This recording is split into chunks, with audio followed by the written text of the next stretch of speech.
Goody, goody, goody. Charles, Tennessee, you're on the Wilkow Majority. Hello. Yeah, who the hell do you think you are? You're something else. You're getting on the radio thinking that, you know what, man? You think people out here want to be on welfare? You think people out here want to be out of work? They're not lucky like you get sit behind a damn microphone making millions of dollars, flapping your gums, not doing a real job. What's a real, well, let's start with that. Charles, what's a real job? No, Charles, what is define for me a real job since I don't have a real job? Real job is when you produce a product, when you make something. So tell me, sir, what do all these liberal politicians produce? All you make is hatred. Okay, I make hatred. First of all, I'm not lucky to be here. I earned my way here, sir, and you have no idea what I make for a living. Keep screaming. You're entertaining. Crap. All you earn is hatred. All you're causing is strife amongst American people. How am I causing hatred, sir? Everybody. Okay. What? You act as though everybody out here wants to be on welfare. No, I said just one time I'd like to be thanked for the people who actually live for free. You know what? Keep yelling. Go ahead. I will give you that there is a percentage of rotten apples in the bunch. But you know what? For one, there's a lot of people out here that would do anything to have a job that would pay the bills that they wouldn't have to be on the damn welfare. And then there's also a lot of people who don't want to work no matter what the economy looks like. And I give you that. But you're still screaming. You're still screaming. You are a pompous idiot. I'm not on the radio, flapping your gums, creating hatred. And you don't want to know something, Wilkow? You know, I'll tell you what. I'm conservative, and you know what? Instead of being on the radio and getting crazy with the people that are the downtrodden of our society, why don't you get on the radio and start saying, hey, how come the things are in this country the way they are? How come? Sir, I have explained a million times over, the fact that we have an unconstitutional government is the basis of the problem. That is the basis of the problem. It is never going to go away. We have crossed that line. We don't have a constitution. We have 535 dukes and earls who've all decided that the taxpayer is there to fund whatever program and constituent group. And there's nothing wrong with me saying, sir, that the people who live at the expense of other people just once in their life ought to be thankful for it.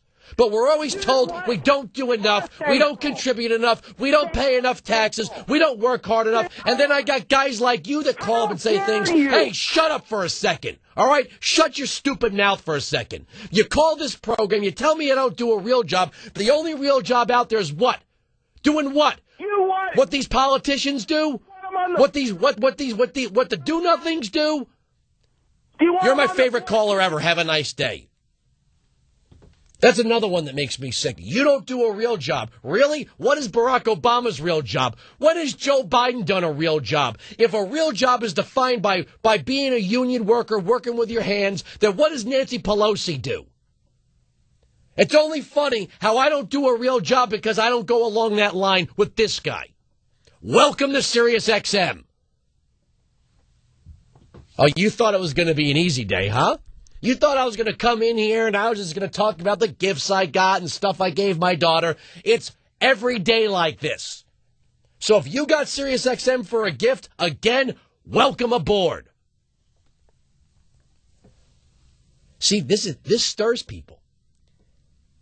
The minute you start talking about the recipient class, needing to be thankful for the provider class, somehow as a provider, if you feed somebody, you don't feed them enough. You don't do enough for me. I'm downtrodden. You don't do enough for me. Yeah, what the hell do you do for me? What does the recipient class ever do in the name of the provider class? What is expected of the recipient class? What is their side of this grand social contract that nobody can define, nobody can see, nobody can cite, nobody can enumerate? What is their side of it?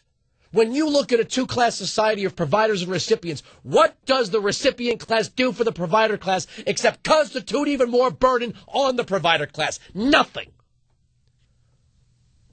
So you're damn right.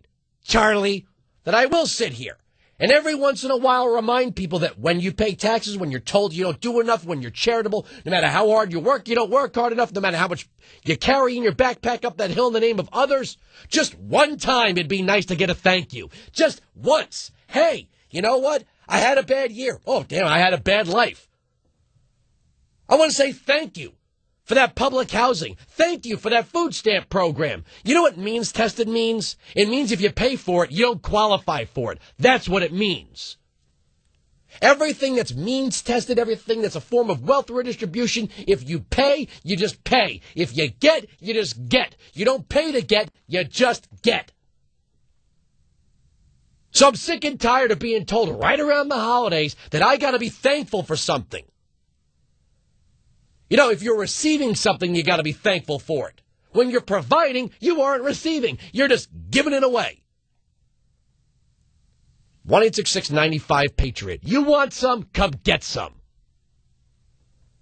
1-866-95-PATRIOT, 957-2874.